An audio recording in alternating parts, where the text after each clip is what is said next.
A gentleman and a scholar will know others. He will study them. He will know their names and qualities, even if they do not know his. And most key, he will not resent them if they do not know him. As to himself, he will make a study of himself and his inadequacies with an earnest wish and desire to reform them. For such is the milk and essence of Confucian self-cultivation. Nobody's calling.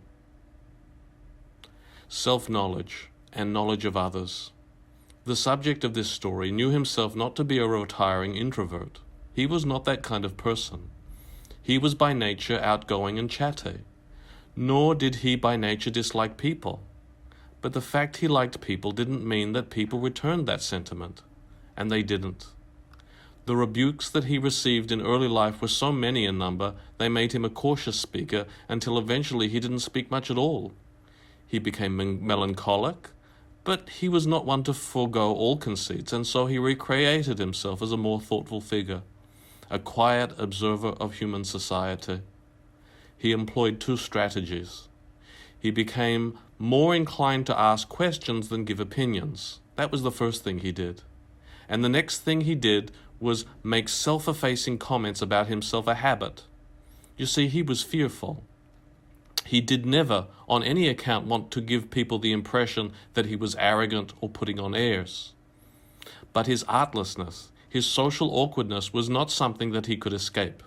And because of it, his questions to others would appear snoopish, and his self-effacing comments about himself would appear disingenuous. In other words, false modesty. What he became, in fact, was a shadow, a kind of non-entity to whom people were happy to ignore, and living life contrary to his nature. But he discovered something early on. A quirky sentiment expressed in words may easily find a cold rebuke, but put down in images, say in a drawing, might find acceptance, or at the very least he might be spared the scorn of his peers. And it was to this kind of self-expression that he dedicated himself. In the last 2 years of high school, he changed to a school that was a refuge for the artistic. Emos, goths, punks, alternos, fringe dwellers. A whole group of people more colorfully dressed than before, but still ready to treat him with indifference.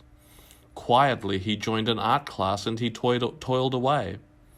She was a girl of 17, the same age as him, his classmate. She had a round face, curly hair, pretty with a body like a cute Western doll. She was not intellectually brilliant, but intelligent enough everywhere where it counted. She took her art seriously, and in doing so, she saw he did too. And it was from this common ground that conversation began. He was, as always, the careful conversationalist, and he was sensitive and took pains not to wear out people's patience. He had coined a term for when conversing with others, the threshold. He had, with great care, measured the number of minutes people were happy to talk with him. It rarely exceeded 30. And after that time passed, he knew that his mask would slip, the pretense of normalcy would fail, the charade would end, and he would feel exposed. But her interest in him did not appear to wane. Was she blind? What did she see that others didn't? A rapport was established, common areas of interest and agreement. Films, television, even politics. Each agreement a meeting of minds. And they each of them seemed portentous and meaningful. They would elicit a surge, a kind of wellspring within him. Such an alien and unfamiliar feeling, yet so very pleasant. For it had been such a desolate and difficult few years. And it was inevitable that he should see in this person the potential for something else, an escape to some palatable, bearable reality. Time was a factor, as theirs together was limited, so he felt pressed to impress. He asked questions, as always, trying to glean key information. He tried to flirt, which was his first attempt ever at doing so. Awkward, clumsy, he was well aware he was. But hopeful also, as hadn't he heard somewhere that there are women who find such awkward men earnest and charming? Life's adverse circumstances had made him prone to contemplation, and he thought he might be able to impress her with one of his many observations. But where do you get the time to think about all these things? This response was not the kind he had hoped for. You should get out more, she said. And he felt these last words as something sharp pressed against him. It seemed she had purloined something about the real circumstances of his life. Gone again was the charade. He looked at her. It was clear she was a nice person, but perhaps that was something he should... Perhaps that was not something he should be happy about. Perhaps this nice, kind girl would sit and talk with every sad young man with whom she made acquaintance of. A promiscuous kind of charity. His thoughts had become sordid, and he cut them off. Then his mind shifted. He looked at his artwork, the same artwork he thought had impressed her. Technically proficient, yet grotesque. It was one tortured, agonized face combined with one twisted figure after another. No happy, healthy person could produce such art. His art was not sharp genius. In fact, it was earnestness and vulnerability personified. His art was artless. He felt like a fool wearing his heart on his sleeve, an open book for any grief tourist to peruse. A grimace. This was no fish out of water rom-com, and he was no awkward yet charming young man out of his depth, because she knew. But then suddenly, for some reason, he felt she did not know enough. He wanted to spare her. But get out more. These words rang in his mind, and did she really think the answers to his problems were as easy to fix as a casual stroll in the park? He felt impelled to set the record straight. For all his inadequacies, his logic was serviceable, and so it was in the language of logic that he decided to continue the conversation. Get out more? With who exactly? He saw she was quite unprepared to answer this question. He only enlarged his examination. I mean, I asked for your number, then you said you couldn't give it to me. Then I gave you my number and you never called me. I have a boyfriend. I didn't know that when I asked you, and what I mean is, that's you and everybody else. Nobody's calling. It was clear that she had no way to respond with courtesy, so she turned. Well, maybe that's a you problem. Another grimace, and then a dry laugh. But now his expression settled into one of absolute seriousness. You're normal. You're healthy. You wouldn't understand. He knew that wouldn't sit very well with her. No art school student considers themselves normal. Then he played his trump card. I have autism. I can't form interpersonal relationships properly. She looked at him with incredulity. What? Like Rain Man? Get out of here. I've spoken to you. You seem fine. Fine. A grimace, his third. Like I said, nobody's calling. Then his voice became weak. Maybe you're right. Maybe I should just try harder. But his face's expression did not match the tone of his voice when he said this. They were incongruent. To put it another way, it was insincere, for his expression was drained of any genuine belief that his situation could improve. Despite all of this, the expression carried a kind of strength, for it wasn't expressing flirtation awkwardly, nor trying to maintain some pretense of cheerfulness. It now reflected genuine emotion. Misery. And she scanned it with both eyes. She observed. She was, after all, not apathetic. At least that wasn't the precise word to describe her reaction. A silence ensued. It was both difficult and tense. He knew that most of this sudden awkwardness between them was his fault. He felt responsible. And he wanted to apologize to her so much. He felt he owed her. But something stopped him.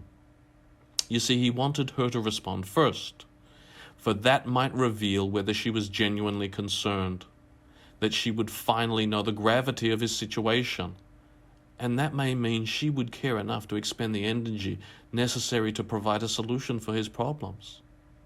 That solution that he could not provide for himself, that only could be provided by others, his holy grail, the sympathy of others. His working-class parents had not proven themselves empathetic or understanding of his disability. To them, such problems weren't much more than a self-indulgence. The specialist psychologist who had diagnosed him had been understanding, of course, as he should be expected to be, but he was expensive, ongoing consultations being beyond the means of a single-parent, blue-collar family. So his communications with him had been discontinued. But now her. Minutes passed, and the extent of her charity was revealed. A door had opened, and then it closed. The then class was over, and they never shared words again. After she finished class, she then coalesced with her peers, and her thoughts of him evaporated in joyous laughter, in banter, and in friendship. When he finished class, there were no peers waiting for him. He walked on his own, he sat on his own, he watched television on his own. It occurred to him a possibility. His art, his conversational style, perhaps all along he had been engaged in something bigger than he had originally thought, engaged in a project as if led on by a serendipitous fate, to lead people to understand a fact, to know precisely what kind of person was in their midst, a heroic attempt to gain acknowledgement and acceptance from others, a vanity project, perhaps, or its name might be Project Acceptance or Project Acknowledgement. With this girl it had not been a success, but perhaps with the next person it might be. Graduation. His artwork, despite the considerable time and effort he had expended in producing it, was not of the right style to be accepted by any of the visual art and design academies to which he applied for. And so he was cast adrift outside the benevolent supervision of any educators. His disability extended beyond not just his ability to form friendships with others, it affected other areas of cognition too. And because of this, and without any kind of tertiary education, he was relegated to doing only the lowest skilled menial jobs. His life would be uneventful. It had always been serene, and it continued to be so, except, of course, for when his many attempts to make sense of reality would fail him, and he would be hospitalized, and this would happen to him no less than 4 times. He would no longer draw or produce art, for in time he had grown to understand that life is not a self-sustaining occupation. Without others to look on and appreciate one's work, the feeling of creating it would only elicit a sense of futility. In place of art, in his free time, he would pass through parks, shopping malls, and alleyway corners, walking and observing and even listening in on strangers' conversations.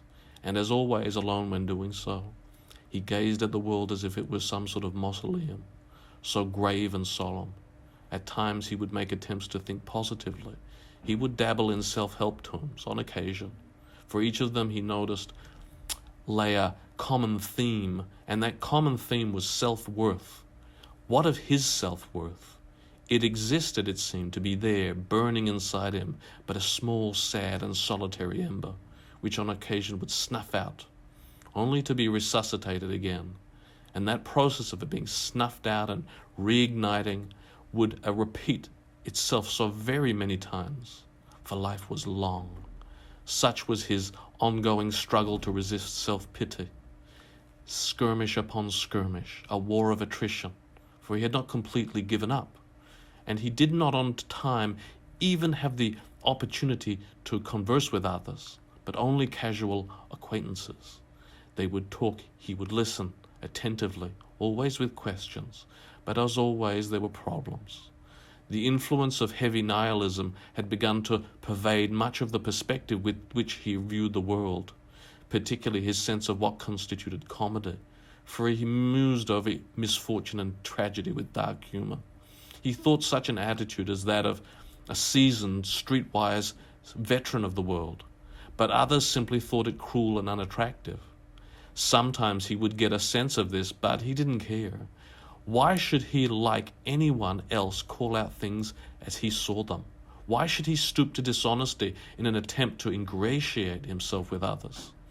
And this attitude was not completely illogical, for he was not young anymore, and he knew where overtures of friendship toward others would inevitably lead him.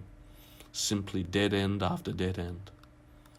He lived in a succession of plain studio apartments and share houses. He made no attempt to decorate his room. Spartan, he called them. And he felt always the presence of a plain wall looking at him impersonally. On one afternoon, one quiet, warm, sultry afternoon, he lay in one of these rooms. His thoughts turned again to self-help and self-worth. That solitary ember flickered. He extended his mind, reaching out for a handful of clarity. Images of self-help gurus flashed across his mind eyes. What were his merits? Did he even have a one, objectively, a single one? And then suddenly, as if in a moment of inspiration, his mind was flooded with memories of her. What had happened to her? She had in due time, several months later, completely forgotten their exchange. She had forgotten him almost entirely. His face had eventually become to her a blurred image in a dusty old school yearbook in her mind. But he was different from her. He recalled nearly every aspect of her during their brief moments together. Despite the passing of so many years, his image of her was clear and accurate. But it wasn't just her. His mind turned, rolled over the list of the people he had known in his life, and he recalled them all so very well. All those people he had known through the decades seemed that everybody in his life, he remembered their names and so many other details about them with great clarity. And he did not think of them and their apathy and disinterest towards him with disdain as one might expect he would. On the contrary, thought of them highly, for they were so healthy, so adaptive, and able to deal with all the problems of being alive and in the world, and amongst others so capably. They lived a life free of morbid self-attention, fit and able specimens. And what were his merits? He now knew what they were. Firstly, he admired these people. That made him modest, but modest practiced to so unusual an extreme. He cared not that they did not see him, for he saw them, and that was what was important. He had listened to their opinions. He had provided a respectful audience. He gave them a stage to dance and strut. He put them on a pedestal. This was modesty, practiced to the point of selflessness. This was his virtue. That was his merit. Of course, they had thought so little of him, but he didn't mind. For all his feelings of inadequacy, in this respect, he knew he was most upright. He no longer had any need for project acceptance. He had no more need for project acknowledgement. He had finally found it, the value of being an invisible person. He felt at peace, and the solitary ember of self-worth again flickered inside him, until eventually the transitory shifting of space and time snuffed it out as it always did. Any feelings of well-being were gone with ineffable speed. Gone even was the memory of their experience. Reality would inevitably again be revealed, its true aspect, like a neon glare accompanied by a hum, a buzz, a crackling, nihilism made audible, ceaseless and unbreaking, dependable, reliable, and it would continue into the night, into the day, and into the next night again. End.